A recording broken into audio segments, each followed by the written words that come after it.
Assalamualaikum warahmatullahi wabarakatuh. Perkenalkan, nama saya Intan Aulia Salsabila dari program studi Manajemen Bisnis Syariah kelas 1D.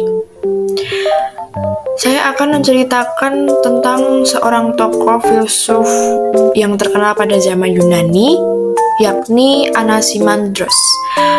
Berikut adalah kisahnya. Anaximandros adalah seorang filsuf dari mazhab Miletos yang merupakan murid dari Thales. Dia tergolong filsafat alam bersama Thales dan Anaximenes yang menjadi perintis filsafat barat. Anaximandros adalah filsuf pertama yang meninggalkan bukti tulisan berbentuk prosa yang dinamai On Nature.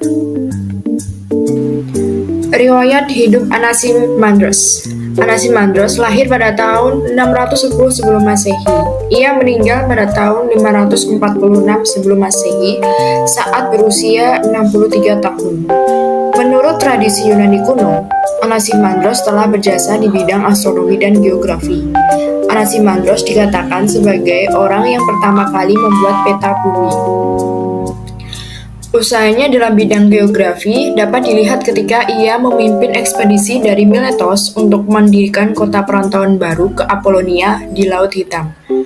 Dia juga telah menemukan suatu jam matahari sederhana yang diberi nama Domon.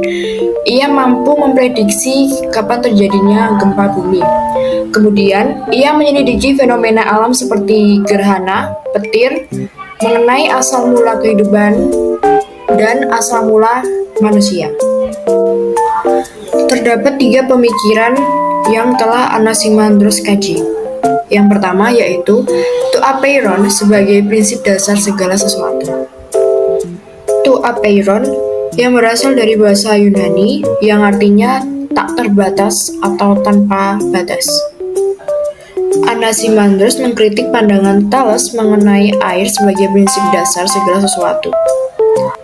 Ia berpendapat bahwa prinsip dasar segala sesuatu itu bukan dari zat empiris, namun prinsip dasar itu harus pada sesuatu yang tidak dapat diamati oleh panca indera.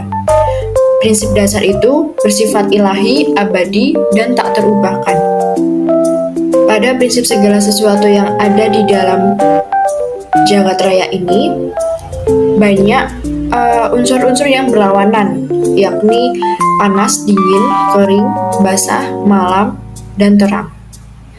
Yang kedua yaitu pemikiran pandangan tentang alam semesta.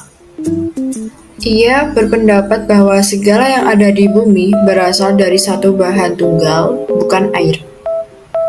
Dengan pandangannya mengenai prinsip to apeiron, menurut Anaximandros, dari to apeiron berasal dari segala sesuatu yang berlawanan yang terus berperang satu sama lain.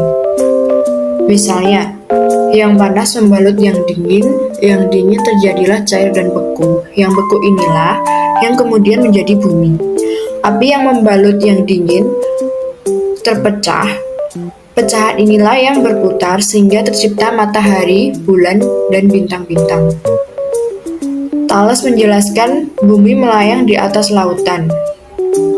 Namun, Anaximandros menyatakan bahwa bumi awalnya dibalut oleh udara yang basah.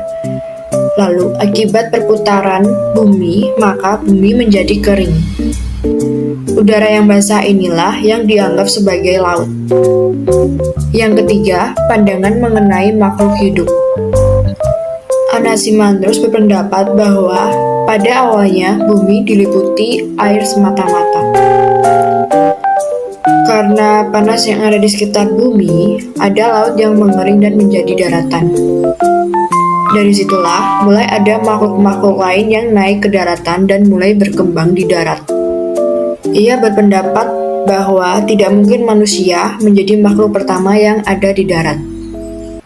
Makhluk pertama yang naik ke darat adalah sejenis ikan yang beradaptasi di daratan dan kemudian menjadi manusia.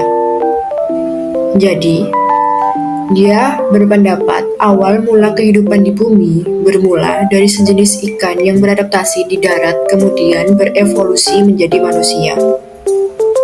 Teori Anaximandros ini merupakan teori evolusi yang pada abad ke-24 dikembangkan oleh para ahli yang lain. Anaximandros juga dapat dikatakan sebagai pelopor evolusi. Sekian dari saya Intan Aulia Salsabila dengan NIM 235211127 dengan Prodi Manajemen Bisnis Syariah kelas 1D, Fakultas Ekonomi dan Bisnis Islam. Saya ucapkan terima kasih, jangan lupa like dan komen ya.